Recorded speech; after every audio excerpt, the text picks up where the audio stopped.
Voilà. Merci Damien pour cette présentation. Je vais essayer de rester dans la continuité avec l'appareillage auditif en conduction osseuse. Alors, pourquoi ce sujet d'adaptation? Parce que généralement, l'adaptation des CO, on a tendance à suivre assez classiquement le déroulé de l'adaptation qui est proposée par le fournisseur, par le fabricant.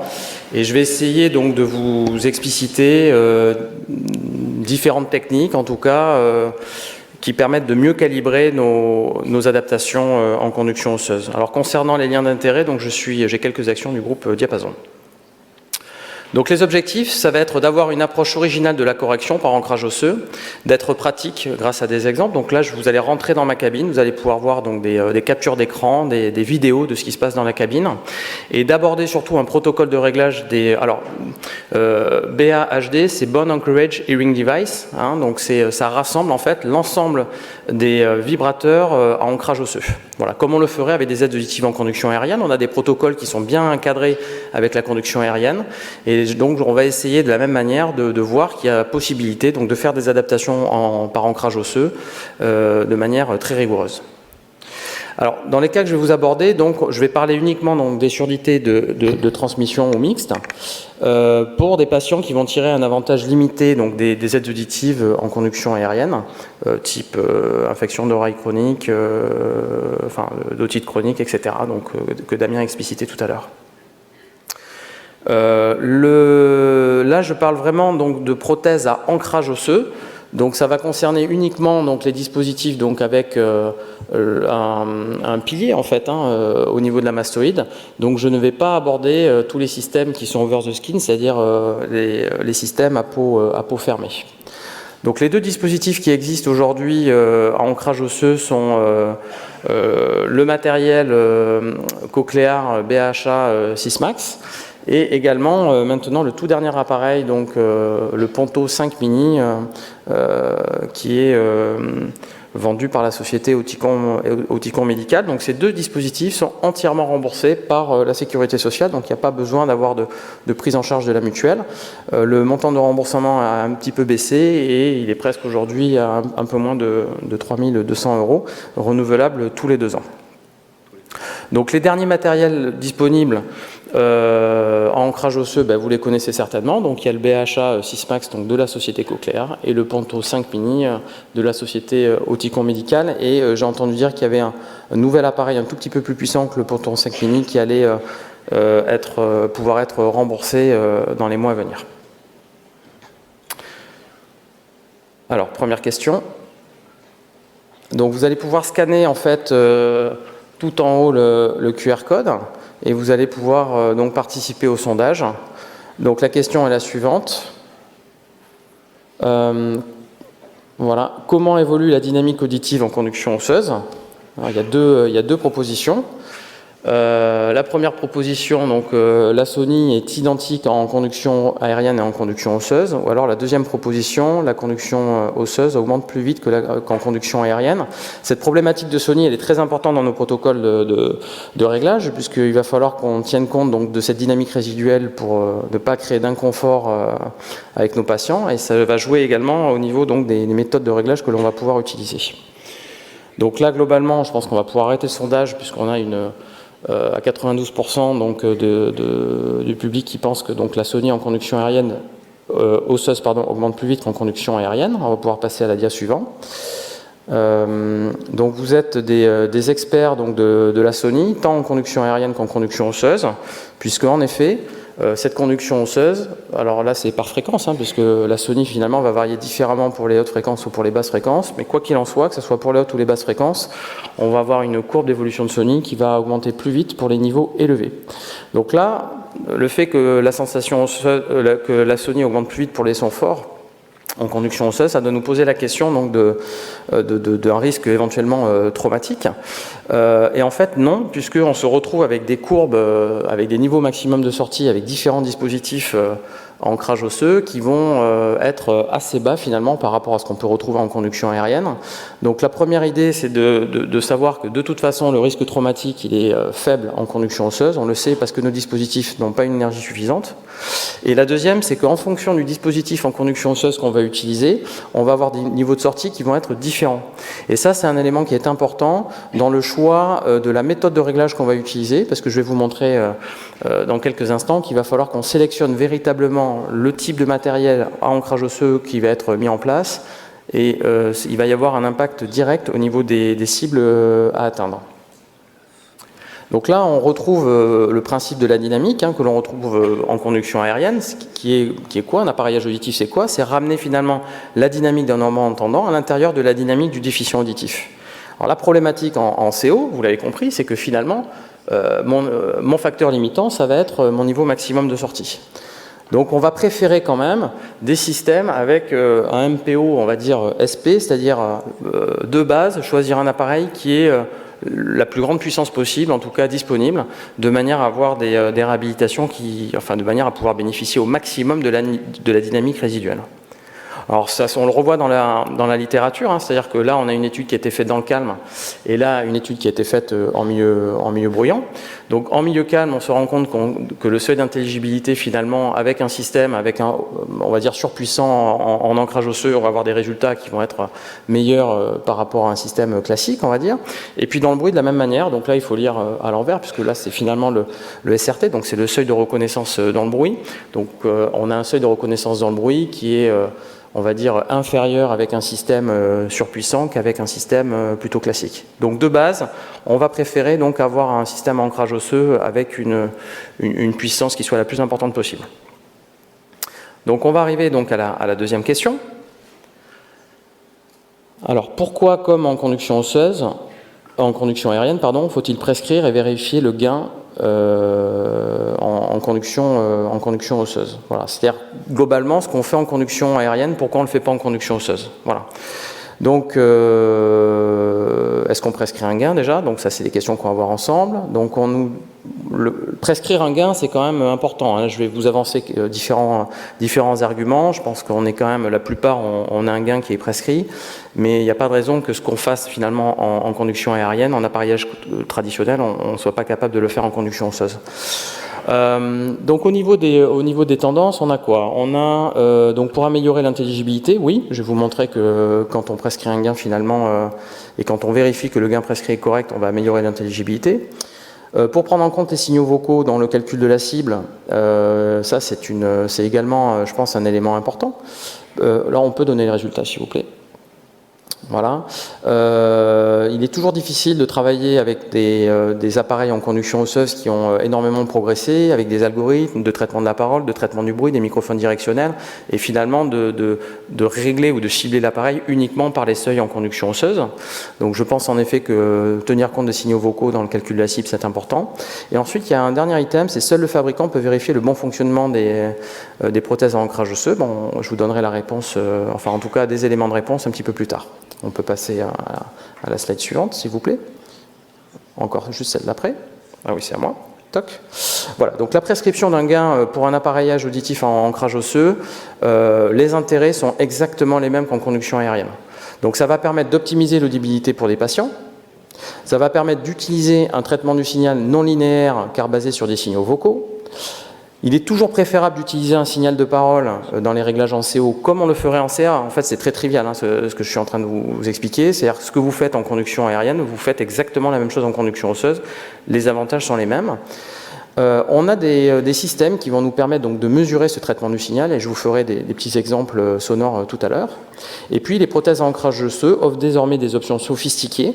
Donc je pense qu'il est quand même important de pouvoir, nous audioprothésistes dans nos cabines, analyser le fonctionnement de ces appareils un peu plus dans le détail que uniquement en se fiant un petit peu à la conduite qui est proposée par les logiciels fabricants.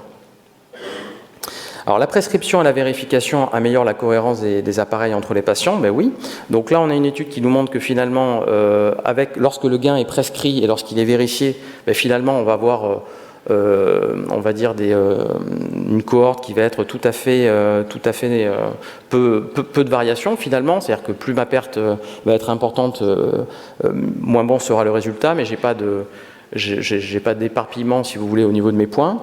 Et là, la slide à côté, c'est finalement, il n'y a pas de prescription, il n'y a pas de gain prescrit. Donc c'est un petit peu chacun qui bricole un petit peu son réglage ou qui suit peut-être le logiciel du fabricant. Donc il n'y a ni de prescription du gain, ni de vérification du système grâce à des systèmes objectifs. Et on se retrouve, en fait, au fur et à mesure des visites, vous voyez, première visite, deuxième visite, quatrième visite, avec un éparpillement des points, c'est-à-dire qu'on va avoir des résultats qui vont être très différents.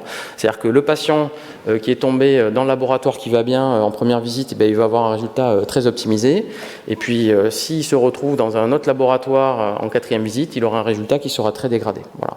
Donc, il est très important en conduction aérienne et donc, bien entendu, en conduction osseuse, vous l'avez compris, d'avoir un protocole de réglage qui nous permette de prescrire le gain, de vérifier que ce gain est prescrit et surtout de vérifier que le matériel que l'on utilise fonctionne correctement. La prescription, donc, elle va avoir un impact sur l'audibilité des sons spécifiques de la parole. Ça rejoint un petit peu la présentation que je vous ai fait juste avant, c'est-à-dire que si on n'a pas un protocole carré de prescription du gain, on va avoir des déviations par rapport à la cible et donc forcément des performances dans le calme et dans le bruit qui vont être dégradées. Alors les systèmes de vérification, ils vont nous permettre donc de comparer, de mieux comprendre l'impact du traitement du signal et l'efficacité des accessoires et également une analyse objective afin d'évaluer les technologies et le bon fonctionnement du matériel. Mais on va voir ça en suivant. Donc là, on va mettre une question, s'il vous plaît. Voilà. Avec quel matériel et suivant quelle procédure peut-on régler une prothèse à ancrage osseux ? Avec une mastoïde artificielle adaptée à ma chaîne de mesure ou avec l'unique procédure de réglage que celle fournie par le logiciel fabricant. Donc la question que j'aurais pu poser, c'est voilà, est-ce qu'un matériel existe adapté à nos chaînes de mesure ou pas, ou est-ce qu'il faut uniquement suivre le logiciel fabricant? Bon, la question est bien entendu déjà un petit peu orientée. On va laisser encore un peu vote. Voilà, on peut arrêter le sondage, s'il vous plaît. Voilà, donc on a la chance d'avoir finalement du matériel disponible adapté à nos chaînes de mesure. Il n'y a pas beaucoup de matériel disponible à nos chaînes de mesure et je vais vous expliciter ceux qui sont disponibles. On peut relancer la présentation, s'il vous plaît. Voilà, donc le matériel disponible dans nos chaînes de mesure, c'est celui-ci. Donc il y a deux matériels qui existent aujourd'hui et qui sont adaptables. Donc on a le premier matériel qui est distribué par Interacoustique, qui est le SKS-10, le School Simulator, donc c'est la mastoïde artificielle.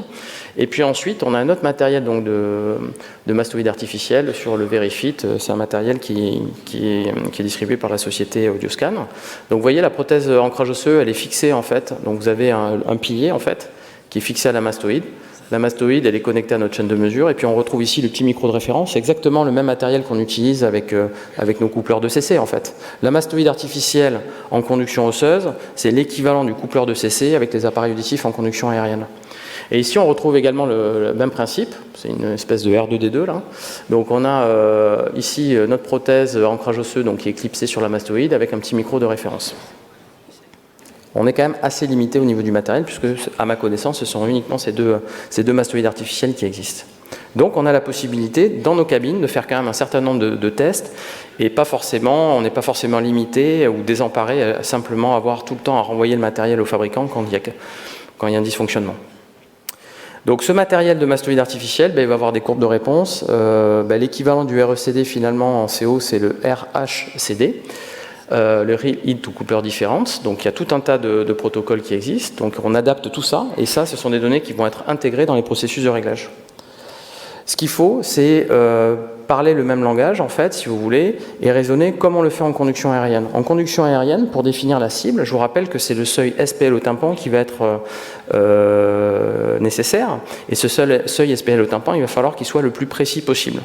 Mais en conduction osseuse, c'est exactement le même principe, ça va être le seuil en FL, en force level, donc on va chercher donc, le seuil osseux, mais au niveau de l'ancrage, c'est-à-dire au niveau véritablement donc, du pilier qui est dans la mastoïde. Alors pourquoi ? Parce qu'il y a un certain nombre de facteurs qui vont varier au niveau de l'épaisseur de la peau, au niveau des fréquences, je vais vous expliquer ça juste après. Donc finalement, qu'est-ce qu'on va voir ? Tout comme on retrouve un SPL-ogramme dans notre pratique classique, donc là j'ai un audiogramme en HL, là je vais le transformer en SPL, et ma prothèse, elle émet un son en décibels SPL en niveau de sortie. En conduction osseuse, on va voir la même chose, on va voir ce qu'on appelle un FL-ogramme. Voilà. Donc on retrouve ici un seuil auditif en conduction osseuse en unité FL, et puis on retrouve ici nos fréquences avec la dynamique auditive. Donc là, je reviens un petit peu sur ce que je vous disais tout à l'heure, c'est-à-dire que finalement, on va vraiment raisonner sur les seuils au niveau de la mastoïde, mais je veux dire au niveau donc véritablement du pilier. Pourquoi? Parce qu'on va avoir des différences importantes au niveau donc entre le transcutané et le percutané, c'est-à-dire que les mesures que vous faites avec votre casque pour faire votre CO, vous êtes au niveau de la peau. Donc vous allez avoir des différences si vous voulez. Quand vous faites des mesures au casque et quand vous refaites des mesures avec le pilier, vous allez avoir des différences importantes en fonction des fréquences. Et vous avez également des différences importantes par rapport à l'épaisseur de la peau entre le transcutané et le percutané. Donc ça fait quand même pas mal de variables d'ajustement. Donc l'idée que vous devez retenir, c'est que votre donnée en entrée dans votre calcul de cible, ça va être le seuil en CO au niveau de la mastoïde qui va nous être donné par les prothèses à ancrage osseux. Alors, question numéro 4. Donc, je vous laisse scanner. Comment prescrire le gain dans ma pratique courante? Donc, on revient un petit peu, voilà. Donc, en utilisant la méthodologie DSL-IO, en utilisant la méthodologie DSL-BC. Donc, grosse question piège, bien sûr. Donc, on est très heureux de savoir que finalement, DSL a développé une méthodologie prescriptive de gain pour les prothèses à ancrage osseux, on peut finir le vote, qui s'appelle le DSL Bone Conduction. Donc on va voir comment fonctionne cette méthodologie. Donc on va prendre un exemple concret finalement, et je vais vous montrer en pratique courante comment on peut fonctionner. Donc là on retrouve une surdité de transmission donc, du côté gauche, pas de difficulté. Donc on va sélectionner notre matériel, donc il y a eu une intervention chirurgicale, le pilier a été posé, on peut activer donc, notre processeur externe, il n'y a pas de problème, tout est bien cicatrisé. Et donc on va venir sélectionner un système, donc le type de surdité bien entendu, et on précise qu'on est bien sur un système donc percutané si vous voulez, et pas peau fermée. Une fois qu'on a précisé ce système, on va pouvoir le rentrer. Donc là je lance une vidéo, donc je vais mesurer finalement, donc vous pouvez augmenter le son, je vais mesurer donc sur l'oreille du patient mes seuils en conduction osseuse.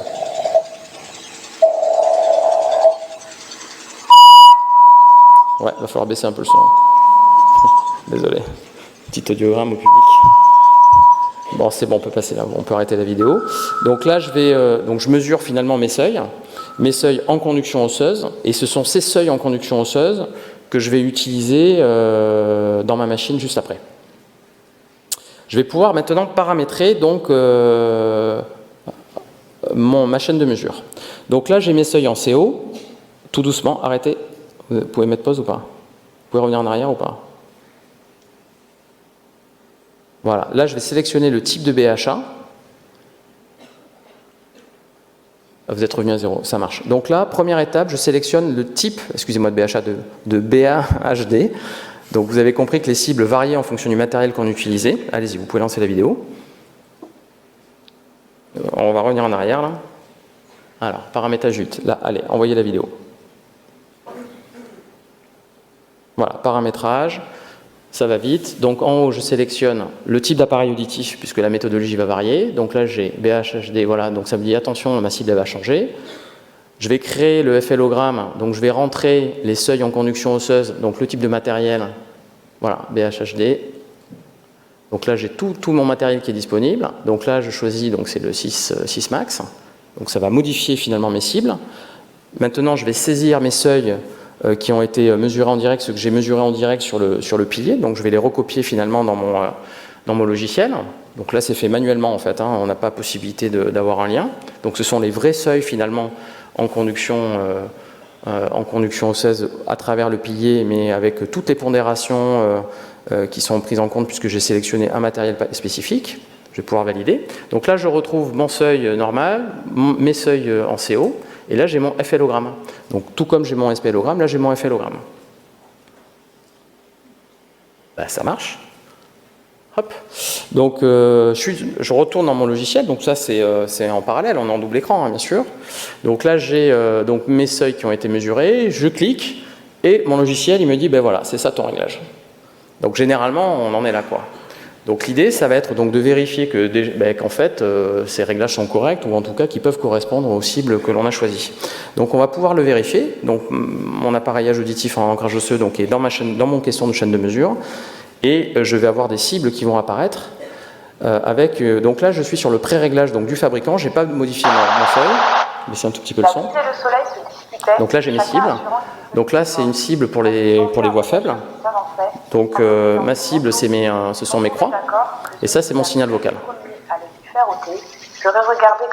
Donc je suis sur du signal vocal, je ne suis pas sur du gain en champ libre avec 4 points. Ensuite, je vais le faire pour la voix moyenne.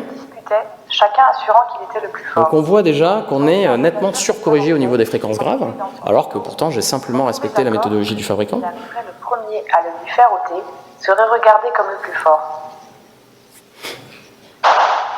Les sons forts aussi. La bise et le soleil se disputaient. Bon, généralement pour les sons forts, comme je vous l'ai dit, c'est pas un facteur qui est vraiment limitant, donc il n'y a pas de problématique. Donc là j'utilise un appareil numérique qui va pouvoir vraiment gérer ou en tout cas régler mon système avec un signal vocal, ce qui n'est pas le cas en fait si on n'a pas ce type de matériel. Et je vais avoir normalement même le niveau maximum de sortie de l'appareil. Voilà. Donc ce réglage-là, finalement, ce que vous venez de voir à l'écran en conduction osseuse, c'est exactement ce qu'on fait en conduction aérienne en fait. Ni plus ni moins quoi. Là je suis au caisson, j'aurais pu être dans l'oreille, bon là on peut pas être dans l'oreille, donc on le fait au caisson, mais c'est tout à fait l'équivalent. Donc l'idée, ça va être de partir de ces courbes-là, et puis d'ajuster mes réglages de manière à me rapprocher au plus près de la cible. Donc je vais ajuster mon gain, donc là vraisemblablement je vais énormément baisser finalement le gain au niveau des fréquences graves. Et puis on le retrouve souvent, les patients quand on leur met un système, ancrage osseux, très souvent ça résonne, c'est trop fort. Donc là j'ai possibilité donc de baisser mes réglages. Et là je m'aligne au mieux sur mes cibles. Serait regardé comme le plus fort. La bise et le soleil se disputaient, chacun assurant... Donc là je travaille sur toute la dynamique auditive, et pas uniquement sur une mesure de seuil en conduction aérienne, enfin en tout cas en champ libre. Le premier à le lui faire ôter serait regardé comme le plus fort. La bise et le soleil se disputaient, chacun assurant qu'il était le plus fort. Quand ils ont vu un voyageur qui s'avançait, enveloppé dans son manteau, ils sont tombés d'accord que celui qui arriverait le premier à le lui faire ôter serait regardé comme le plus fort. Et pareil pour mes sons forts, bon là de toute façon les sons forts il n'y avait pas vraiment de problème, mais je les dépassais pas tout à l'heure. Voilà. Ah, vous voyez quand même, j'aurais peut-être pu baisser un tout petit peu. Bon voilà, donc globalement voilà ce que je fais en conduction aérienne, je viens de vous montrer que je pouvais le faire également en conduction osseuse. Voilà, j'ai nettoyé mes courbes pour qu'on soit ciblé au mieux. Donc la question numéro 5, comment évaluer et mesurer le fonctionnement d'une prothèse à ancrage osseux? Bon, je vous ai déjà quasiment tout dit, en utilisant une mastoïde artificielle ou en renvoyant le système à ancrage osseux chez le fabricant. Si vous n'avez pas de mastoïde artificielle, en fait, vous pouvez l'écouter, hein, mais c'est pas évident. Donc le plus simple, ça va être donc d'utiliser la mastoïde artificielle. On peut fermer le vote. Et donc on va rentrer dans toutes les procédures de test qu'on retrouve avec nos appareils en conduction aérienne, donc toutes les vérifications ANSI, etc. Donc vous lancez la procédure de test automatique, on vous explique comment bien repositionner le système. Donc vous allez avoir le gain maximum, vous allez avoir le niveau maximum de sortie de l'appareil, et vous allez pouvoir donc vérifier que finalement ces courbes que vous obtenez sont cohérente par rapport au matériel qui est fourni par le fabricant. Là on est sur les distorsions.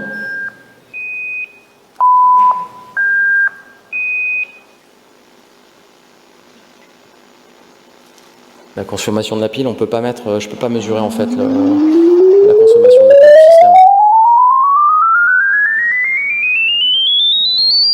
Donc ces courbes sont enregistrées et à chaque fois que vous voyez le patient, voilà, ça c'est mes bruits, mes bruits de fond. Donc à chaque fois qu'on voit le patient, on peut le passer donc dans notre chaîne de mesure et vérifier que finalement il n'y ait pas de modification par rapport au réglage précédent. Donc un patient qui vient voir en vous disant ça va moins bien ou ça va pas bien, c'est toujours pareil comme en conduction aérienne, hein, c'est soit son oreille soit le matériel. Donc là on a une possibilité d'analyse du matériel qui est quand même assez poussée. Alors de la même manière, on va pouvoir vérifier si notre système il n'est pas délétère au niveau de la réhabilitation donc, du patient. On va pouvoir tester donc l'efficacité des microphones du traitement du bruit. Donc là, c'est pour le traitement du bruit. Hop, je vais vous faire une démonstration. On va lancer la première vidéo, s'il vous plaît. Donc là, j'ai un signal vocal. La courbe va se fixer. Donc on prend une mesure et puis après, on voit comment évolue la courbe. Donc le système est off, les microphones directionnels sont off. J'ai pas finalement ou très peu de différence entre ma courbe au début et ma courbe à la fin de la mesure. Et dans les deux exemples, j'ai vraiment conservé le même temps et la même intensité. On va pouvoir lancer donc la deuxième vidéo, s'il vous plaît.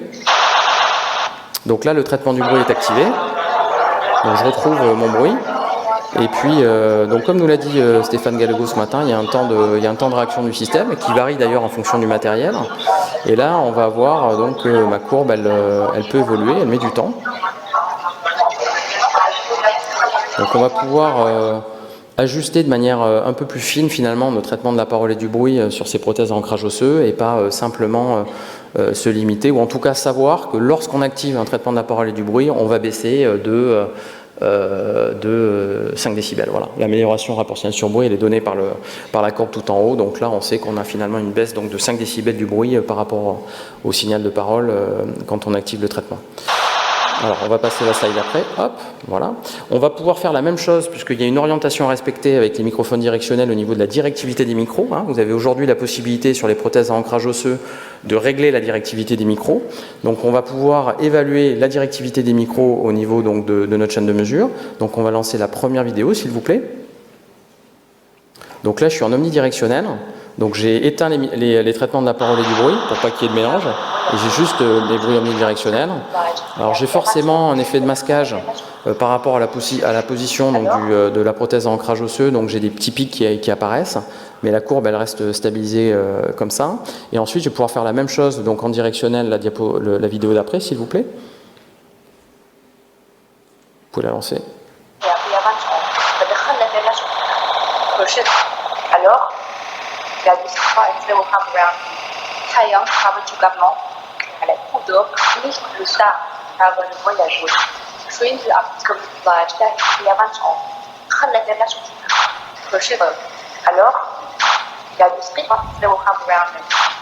Voilà, là c'est sur le même temps des deux côtés, c'est assez net. Alors, bon, forcément c'est en live donc c'est pas évident, mais en tout cas c'est quand même assez net. On sent nettement le niveau donc, du bruit qui est atténué avec la mise en place de ces microphones directionnels. Voilà. Alors, on a également donc la possibilité avec les aides auditives à ancrage osseux depuis déjà plusieurs années déjà, la possibilité donc d'avoir du streaming. Donc c'est toujours intéressant donc, de savoir ce que finalement le patient peut percevoir. Je ne sais pas si vous avez déjà entendu à travers de la musique à travers une prothèse à ancrage osseux. En tout cas, vous allez pouvoir tester. En tout cas, je vais vous faire une démonstration. Donc, de la même manière, donc c'est généralement avec des systèmes compatibles. Hein, pas besoin on peut passer par le biais d'une application. Là, j'ai fait au plus simple avec mon téléphone. Donc, j'ai positionné dans ma chaîne de mesure. On retrouve mon micro. Donc là, ça a détecté mon appareil. Et puis, finalement, qu'est-ce que j'ai fait? J'ai simplement envoyé de la musique dans la prothèse.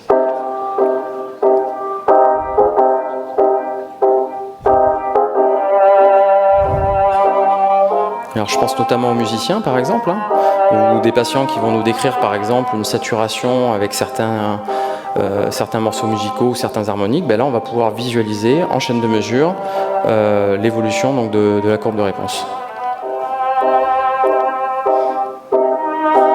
Vérifier qu'on ne dépasse pas le seuil d'inconfort, etc. Donc on peut quand même faire énormément de choses aujourd'hui avec ce type de matériel. Alors je vais conclure. Donc les systèmes en ancrage osseux, ce sont des aides auditives à part entière, hein, d'accord. Et à ce titre, elles nécessitent une approche objective, comme nous le faisons avec la conduction aérienne. Les cibles sont calculées par rapport au spectre à long terme de la parole et non sur les seuils auditifs et présentées à des niveaux réalistes. On n'est pas sur des seuils luminaires, on est vraiment au niveau de la voix. Les prothèses à ancrage osseux peuvent être réglées et vérifiées avec une grande fiabilité grâce à l'aide des mastoïdes artificiels. La prescription du gain et des cibles nous permet d'avoir un point de référence qui va pouvoir faciliter la recherche et les comparaisons entre les différentes prothèses auditives à ancrage osseux. On a un patient, par exemple, qui avait une prothèse à ancrage osseux d'une certaine marque, il essaye une autre marque. Ben là, on va avoir un moyen vraiment objectif de pouvoir comparer la performance des différents matériels. La mise en place d'une procédure claire avec les prothèses à ancrage osseux va faciliter et facilite l'uniformisation de nos pratiques au quotidien. Je pense que c'est important de se rassurer, de savoir pourquoi ça marche pas, pourquoi ça marche, pourquoi j'ai mis des microphones directionnels, pourquoi j'ai mis des microphones omnidirectionnels, pourquoi j'ai mis beaucoup de traitement du bruit, pourquoi j'ai mis pas beaucoup de traitement du bruit. Tout ça, on peut l'objectiver. Donc là, j'ai essayé en tout cas d'en faire l'illustration. Et puis prescrire un gain et vérifier son efficience, ça améliore le service rendu que nous devons à nos patients. Voilà, je vous remercie pour votre attention.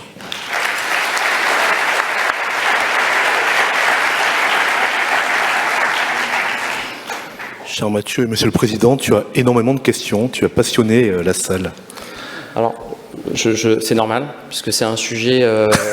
Non, mais ça n'a jamais été fait. Donc... On est d'accord, c'est normal. Hein, non, mais je veux dire par là que... ta passion, l'intérêt, ça... Oui, non, ce que je veux dire par là, c'est que... bon, ça demande un travail de... Vous doutez bien, un travail de recherche qui est quand même assez important, et ça n'a jamais été présenté, en fait. En fait, déjà, bon, vous l'abordez en cours un petit peu, donc c'est intéressant. Mais quand on sonde un petit peu les gens autour de nous sur une mastoïde artificielle, peu de gens savent que finalement une mastoïde artificielle compatible avec nos chaînes de mesure existe, ou en tout cas on va avoir bien du mal à définir un protocole de test, donc c'est normal.